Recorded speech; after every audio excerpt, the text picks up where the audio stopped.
అసలు ఈ oocyte donation అంటే ఏంటి, ఎవరికి చేస్తాం, ఎవరు ఎలిజిబుల్, ఈ ఊసైడ్స్ని డొనేట్ చేయడానికి కూడా ఎవరు ఎలిజిబుల్ కూడా మాట్లాడుకుంటాం. ఇది ఎక్కడ చేస్తాం, ఎవరి దగ్గర నుంచి తీసుకుంటాం అనేది మాట్లాడుకుంటాం. మనకి 2021లో ART లా ఫామ్ అయింది. ఆ ART లా ప్రకారం కొన్ని రూల్స్ వచ్చాయి. మీకు కేటగిరీ వైజ్ చెప్తా. ఫస్ట్ క్లినిక్స్ వైజ్లో level 1 clinic, level 2 clinic and ART bank.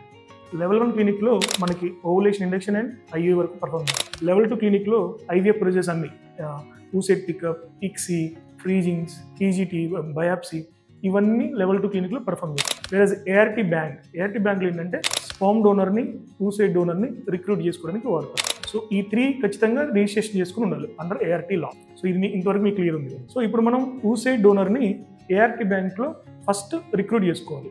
As per law పేషెంట్కి ఎవరైతే డొనేట్ చేయడానికి విల్లింగ్ ఉన్నారో వారికి 23 ఏజ్ నుంచి 35 ఏజ్ మధ్యలో ఉండాలి. ప్లస్ వారికి ఆల్రెడీ ఒక బేబీ ఉండాలి, హెల్దీ బేబీ అయి ఉండాలి. వీరికి మళ్ళీ HIV, హెపటైటిస్, DDL స్క్రీనింగ్ కూడా నెగిటివ్ ఉండాలి. సో వీరిని ART బ్యాంక్లో రిక్రూట్ చేసుకుంటారు. సో మనకు కూడా ART బ్యాంక్ ఉంది, అవిరా ఫర్టిలిటీ కూడా. ఎవరైనా ఇంట్రెస్ట్ ఉంటే ART బ్యాంక్ మన అవిరా దానిలో కన్సల్ట్ అయ్యి రిక్రూట్మెంట్ చూసుకోండి.